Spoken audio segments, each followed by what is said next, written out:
17 सितंबर 1950 गुजरात के एक छोटे से शहर वडनगर में एक बच्चे का जन्म हुआ। उस दिन किसी ने नहीं सोचा था कि इस बच्चे की आवाज एक दिन पूरे विश्व में गूंजेगी। उस बच्चे का नाम था नरेंद्र दामोदर दास मोदी। वडनगर एक साधारण सा शहर, पुराने मंदिर, धूल भरी सड़कें और रेलवे स्टेशन पर चाय की एक छोटी सी दुकान, यही थी नरेंद्र की दुनिया। उनके पिता दामोदर दास मोदी उस चाय की दुकान पर काम करते थे। घर में 6 बच्चे थे और घर था मात्र 40 गुणा 12 फुट का। नरेंद्र 6 भाई बहनों में से तीसरे नंबर पर थे। बचपन से ही वे दूसरों से अलग थे। जब दूसरे बच्चे खेलते थे, नरेंद्र मां हीराबेन के साथ मंदिर जाते थे।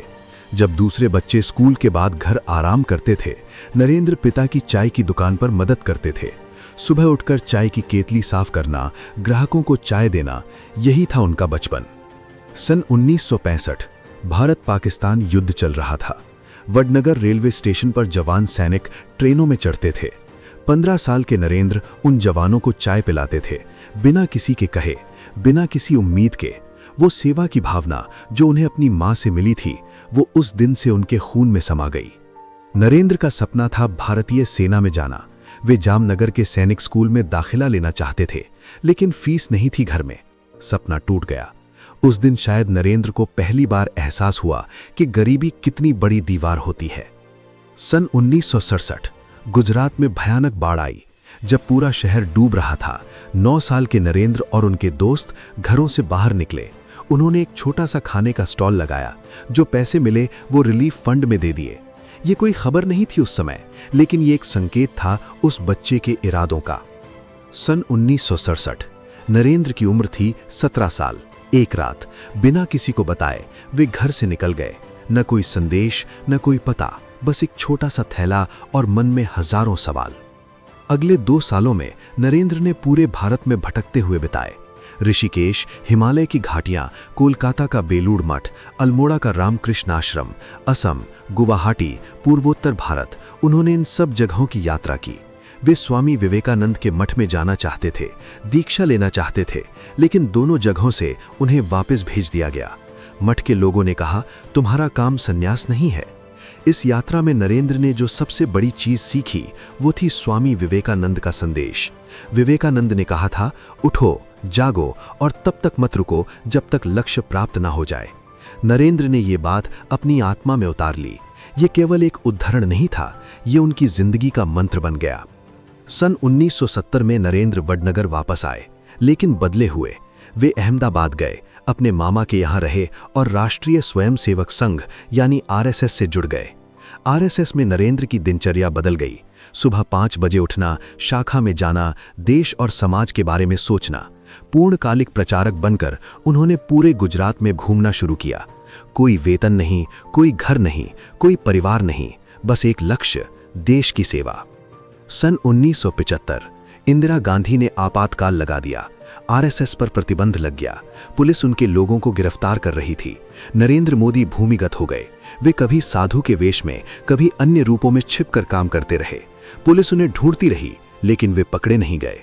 इसी समय मोदी ने एक किताब लिखी, संघर्ष में गुजरात, जो आपातकाल के दिनों का एक जीवंत दस्तावेज है। ये किताब उनके राजनीतिक भगोड़े जीवन का प्रमाण है और उनके अडिग इरादे का भी। सन 1987 आरएसएस ने नरेंद्र मोदी को भारतीय जनता पार्टी में भेजा। एक नया अध्याय शुरू हुआ। वे गुजरात बीजेपी के महासचिव बने और अपने पहले ही काम में अहमदाबाद नगर निगम चुनावों में बीजेपी को पहली बार जीत दिलाई। 1990 का दशक। मोदी बीजेपी के रणनीतिकार बन चुके थे। उन्होंने अमेरिका जाकर जनसंपर्क और छवि प्रबंधन का 3 महीने का कोर्स किया। उन्होंने सीखा मीडिया को कैसे इस्तेमाल करें, जनता से कैसे जुड़ें, भाषणों को कैसे प्रभावशाली बनाएं। 1995 के गुजरात विधानसभा चुनाव। मोदी की रणनीति ने बीजेपी को 121 सीटें दिलाईं। पूरी पार्टी चौंक गई थी।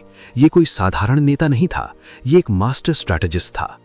अक्टूबर 2001 गुजरात के तत्कालीन मुख्यमंत्री केशुभाई पटेल को भुज के विनाशकारी भूकंप के बाद खराब प्रतिक्रिया के कारण पद छोड़ना पड़ा। बीजेपी ने एक चौंकाने वाला फैसला किया। नरेंद्र मोदी, जो कभी विधायक भी नहीं बने थे, वे सीधे मुख्यमंत्री बने। ये भारतीय राजनीति में एक दुर्लभ घटना थी। पहले मुख्यमंत्री, बाद में विधायक, और उनके पूरे राजनीतिक करियर में वे कभी विपक्ष में नहीं बैठे। 27 फरवरी 2002 गोधरा रेलवे स्टेशन के पास साबरमती एक्सप्रेस की S6 बोगी में आग लगी। उसमें सवार 50 हिंदू कार सेवक जीवित जल गए। इस एक घटना ने जो आग लगाई वो पूरे गुजरात को जला गई। दंगे फैल गए, कर्फ्यू लग गया। सरकारी आंकड़ों के अनुसार इन दंगों में 1044 लोग मारे गए, जिनमें 790 मुसलमान और 254 हिंदू थे। 223 लोग लापता थे, हजारों घर जले। ये गुजरात के इतिहास का एक काला अध्याय था। नरेंद्र मोदी उस समय मुख्यमंत्री थे। सवाल उठे, क्या उनकी सरकार दंगे रोकने में विफल रही? क्या पुलिस को रोकने के आदेश मिले थे? ये सवाल आज भी भारत को बांटते हैं। 2005 में अमेरिका ने नरेंद्र मोदी का वीजा अस्वीकार कर दिया, एक ऐसे कानून के तहत जो धार्मिक स्वतंत्रता के गंभीर उल्लंघनों के लिए विदेशी अधिकारियों को वीजा देने से मना करता है। मोदी पहले और अंतिम नेता हैं जिन्हें इस कानून के तहत अमेरिकी वीजा से वंचित किया गया। 2008 में सुप्रीम कोर्ट ने एक विशेष जांच दल बनाई। 2012 में SIT ने मोदी को आपराधिक दायित्व से मुक्त किया, लेकिन अदालत द्वारा नियुक्त एमिकस क्यूरी वकील राजू रामचंद्रन ने SIT के निष्कर्षों से असहमति दिखाई। ये विवाद आज भी अनसुलझा है। एक तरफ सरकारी जांच ने मोदी को क्लीन चिट दी, दूसरी तरफ पीड़ित परिवार, मानवाधिकार संगठन और कुछ न्यायिक विशेषज्ञ आज भी इस क्लीन चिट को अधूरा मानते हैं। सच क्या है, इसका जवाब इतिहास देगा। 2007 और 2012 दोनों तरफ से दबाव के बावजूद मोदी ने गुजरात विधानसभा चुनाव जीते। विकास की गाड़ी चलती रही, सड़कें बनी, बिजली आई, उद्योग लगे। लोग कहने लगे, जो भी हो ये आदमी गुजरात का विकास कर रहा है। और फिर आया 2014। भारत की जनता थकी हुई थी। यूपीए सरकार के 10 साल, भ्रष्टाचार के घोटाले, महंगाई, बेरोजगारी। लोग बदलाव चाहते थे और मोदी ने एक वादा किया, अच्छे दिन आएंगे। 16 मई 2014 नतीजे आए, पूरा देश चौंक गया। बीजेपी ने अकेले 282 सीटें जीतीं। 1984 के बाद किसी पार्टी की पहली स्पष्ट बहुमत। एक चाय बेचने वाले का बेटा भारत का प्रधानमंत्री बना। 26 मई 2014 राष्ट्रपति भवन, शपथ ग्रहण समारोह। जब नरेंद्र मोदी ने मैं नरेंद्र दामोदर दास मोदी कहा और उनकी आंखें भर आईं, तो शायद उन्हें याद आया वो रेलवे स्टेशन, वो चाय की दुकान, वो मां जिसकी दुआएं उनके साथ थीं। प्रधानमंत्री बनते ही मोदी ने कुछ ऐसा किया जो पहले नहीं हुआ था। उन्होंने सार्क देशों के नेताओं को शपथ ग्रहण समारोह में बुलाया, जिनमें पाकिस्तान के प्रधानमंत्री नवाज शरीफ भी शामिल थे। ये एक साहसिक कूटनीतिक संकेत था। प्रधानमंत्री के रूप में मोदी के पहले बड़े फैसले आए जो सीधे आम आदमी की जिंदगी को छूते थे। जन धन योजना, जनवरी 2015 तक 125 करोड़ बैंक खाते खुले उन गरीबों के लिए जिनके पास कभी बैंक खाता नहीं था। उज्ज्वला योजना, 5 करोड़ से ज्यादा BPL परिवारों की महिलाओं को मुफ्त LPG गैस कनेक्शन मिला। धुएं में खाना बनाने वाली मां को मिली राहत। स्वच्छ भारत मिशन, 2014 में देश में शौचालय की कवरेज मात्र 36% थी। सरकार ने दावा किया कि 2019 तक ये 100% हो गई। ये अभियान दुनिया का सबसे बड़ा स्वच्छता अभियान बना। डिजिटल इंडिया, UPI भुगतान प्रणाली जो आज पूरी दुनिया में मिसाल बन गई है। जनवरी 2025 में UPI पर हर महीने 1699 करोड़ लेन देन होने लगे। 8 नवंबर 2016 रात के ठीक 8 बजे मोदी टीवी पर आए और उन्होंने एक ऐसी घोषणा की जिसने पूरी भारतीय अर्थव्यवस्था को हिला कर रख दिया। कल से 500 और 1000 रुपए के नोट बंद। विमुद्रीकरण, देश में हड़कंप मच गया। ATM के आगे लंबी लंबी कतारें, बैंकों में भीड़, लोग रात भर जागते रहे। कुछ लोगों की जानें गईं, बीमारी से, थकान से, तनाव से। समर्थकों ने कहा यह काले धन पर करारा प्रहार था। विमर्शकों ने कहा यह एक बड़ी आर्थिक गलती थी। RBI के आंकड़े बाद में आए, 99% से ज्यादा नोट वापस आ गए। विवाद आज भी जारी है, लेकिन एक बात तय है, दुनिया में शायद ही कोई ऐसा नेता हो जिसने इतने बड़े देश में इतना बड़ा आर्थिक जुआ खेला हो। सितंबर 2016 उरी में इंडियन आर्मी के कैंप में टेररिस्ट अटैक हुआ। 29 जवान शहीद हुए। देश में गुस्सा था। और फिर हुआ सर्जिकल स्ट्राइक। इंडियन आर्मी ने लाइन ऑफ कंट्रोल पार करके पाक अधिकृत कश्मीर में टेररिस्ट ठिकानों को तबाह किया। मोदी ने स्पष्ट कहा, नया भारत नहीं झुकेगा। ये एक नई इंडियन फॉरेन पॉलिसी का जन्म था। 2019 का चुनाव, सवाल यही था कि क्या लोग मोदी को फिर से चुनेंगे? बीजेपी ने 303 सीटें जीती, 2014 से भी ज्यादा। मोदी की लोकप्रियता और बढ़ी। 5 अगस्त 2019 पार्लियामेंट में होम मिनिस्टर अमित शाह ने एक प्रस्ताव पेश किया। आर्टिकल 370 जम्मू और कश्मीर को स्पेशल स्टेटस देने वाला प्रावधान। 70 साल पुराना अध्याय खत्म हुआ। समर्थकों ने कहा यह राष्ट्रीय एकता की जीत है। आलोचकों ने कहा यह लोकतंत्र पर हमला है। जम्मू और कश्मीर के लोगों पर इसका असर आज भी महसूस किया जा रहा है। मार्च 2020 दुनिया पर एक अदृश्य दुश्मन का हमला हुआ, कोरोना वायरस। 24 मार्च 2020 को रात के ठीक 8 बजे मोदी एक बार फिर टीवी पर आए और उन्होंने घोषणा की 21 दिन का पूर्ण लॉकडाउन, 1.3 अरब लोगों को घर में बंद करना। दुनिया में पहली बार इतने बड़े पैमाने पर। प्रवासी मजदूर सड़कों पर चलते रहे, कुछ की जानें गईं, अर्थव्यवस्था डगमगाई। लेकिन भारत ने जो काम किया वैक्सीन अभियान में, उसने दुनिया को चौंका दिया। कोविन प्लेटफॉर्म पर 220 करोड़ से ज्यादा टीके लगाए गए। मोदी ने वैक्सीन मैत्री के जरिए 90 से ज्यादा देशों को टीके भेजे। गरीब देश जो टीके खरीद नहीं सकते थे, उन्हें भारत ने मुफ्त दिए।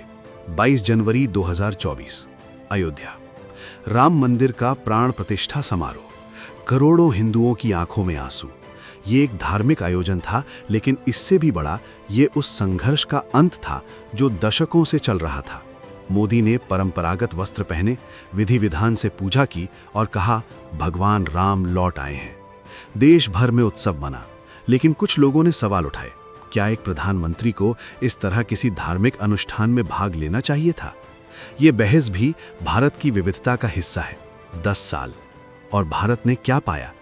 सकल घरेलू उत्पाद जीडीपी जो 2014 में 105 लाख करोड़ रुपए था, वो 2024-25 तक 330 लाख करोड़ से अधिक हो गया, 3 गुना से भी ज्यादा। राष्ट्रीय राजमार्ग 2014 में 91,287 किलोमीटर थे, 2024 में बढ़कर 1,46,204 किलोमीटर हो गए। हवाई अड्डे 2014 में 74 थे, 2024 में 157 हो गए, लगभग दोगुने। रक्षा निर्यात 2014 में 1,941 करोड़ रुपए था, 2024 में बढ़कर 23,662 करोड़ हो गया, 12 गुना वृद्धि। सौर ऊर्जा 2014 में मात्र 2.82 गीगावाट, 2025 में बढ़कर 107.9 गीगावाट, यानी 3,400% की वृद्धि। ये संख्याएं केवल आंकड़े नहीं हैं, ये उन करोड़ों जीवन की कहानी है जो बेहतर हुए, और ये भी उतनी ही बड़ी सच्चाई है। जून 2024 एक बार फिर चुनाव। इस बार बीजेपी को गठबंधन की जरूरत पड़ी। 293 सीटें मिली। मोदी तीसरी बार प्रधानमंत्री बने। जवाहरलाल नेहरू के बाद मोदी पहले ऐसे गैर कांग्रेसी नेता हैं जो लगातार 3 बार प्रधानमंत्री बने। ये भारतीय राजनीति में एक ऐतिहासिक उपलब्धि है।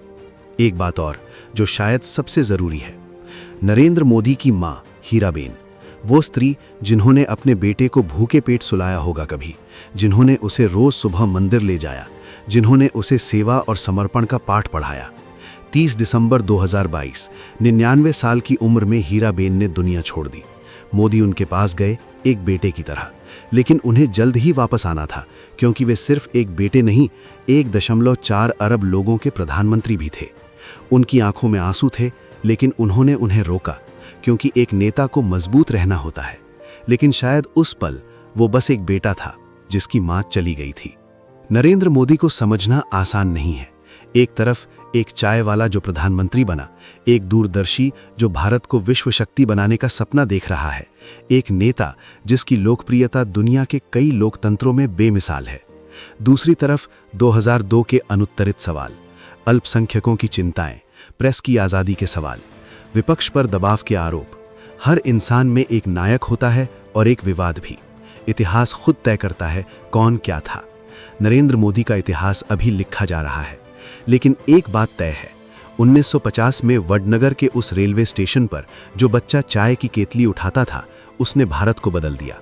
अच्छे के लिए या बुरे के लिए ये फैसला वक्त करेगा, लेकिन बदला जरूर।